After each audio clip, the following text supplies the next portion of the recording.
Isi-serve lang po namin yung warrant. Okay.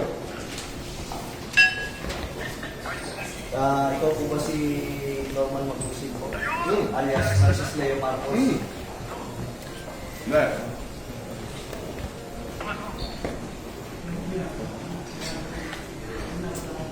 Okay.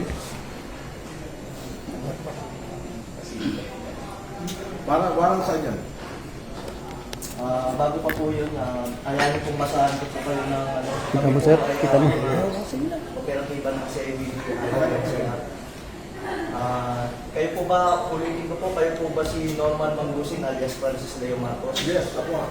Kayo ay aming inaaresto sa bisa ng warrant of arrest na issue ng RTC Branch 294 Parañaque City for violation of unjust vexation under Article 287 of Revised Penal Code as amended in relation to Section 6 of RA 10175. Kayo ay may karapatang manahimik, sir. O sa walang tigo, o ano man ang inyong sabihin ay maaaring gawin pabor o laban sa inyo. Sa anumang hukuman, kayo rin ay may karapatan kumuha ng sarili ng abogado at kumuha ng kung wala po kayong sariling abogado, kayo po ay pagkakalooban ng libre ng gobyerno. Andito ako sa inyo kasi na-arrest kumuha ng sarili ng doktor na magsusuri ng inyo. Sir, pwede paano po yan at ano nyo yung karapatan po? Sige.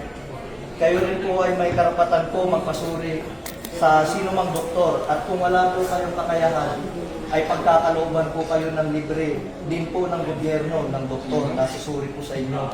Okay. Ito po, naiintindihan niyo po ba ang inyong mga karapatan? Naiintindihan ko.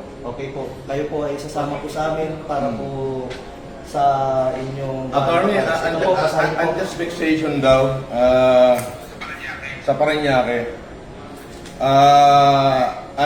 Hindi ko alam kung sino complainant nito.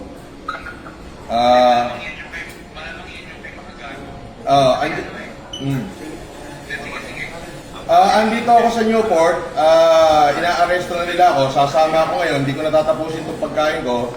Inilive na nila ako.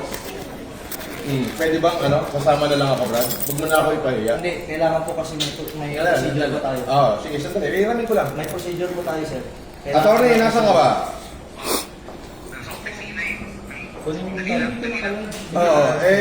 Kailangan bilan nyo na ako rito.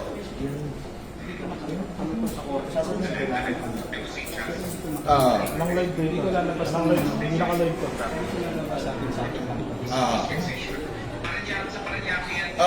Sandali lang, kausapin ko lang abogado ko. Sa Parañaque, eto, binibidyoan na ako rito. Ewan ko kung may vlogger dito. Wala. Vlogger dito. Andito na. May warrant, 120,000 yung bill, 12 counts of unjust vexation.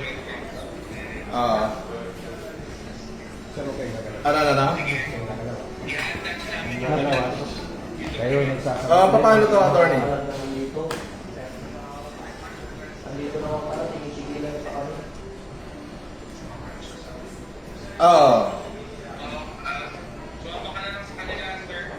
Tapos, Pwede po kayong kasuhan ng construction justice sige, please. Nasabihin nyo, hindi nyo pa alam. Binabawalan nyo kami mag-video, pero pwede pa lang mag-vlog. Pwede ba yun? Babaglag sa...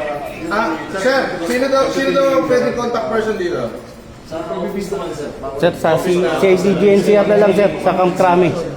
Nakasad yun. Bawat CIDGNCR Karame. So, doon ako dadalhin sa CIDGNCR. Yes, sir. Ng Karame. Yun nga po. So, dadalhin daw ako sa CIDGNCR Camp Karame. Ay, hindi ba ganun ang process? Pag may warrant at meron na kami isang reliable knowledge. Doon daw ang office ng CIDGNCR sa Camp Crame. Pwede namin pasukin. Wala makakapigil sa amin. Sir, yung warrant, sir, is all over the Philippines, sir. Nation daw, wait daw yung warrant. Maayos mo yung coordination namin with PLP. Kaya nga Hindi naman search warrant yun. pag may ganito operation at kailangan talaga yung video, we need to inform mo na si Paco. Kaya namin. Ganun po kasi yung process ng Paco. Opo, may process po. Pero yun nga po, may knowledge na po. At bibigay sa business na ito mo, dito natin. Pwede mong malis. Sandali, attorney. Ano yan, pwede mong ano yan eh. Pwede mong...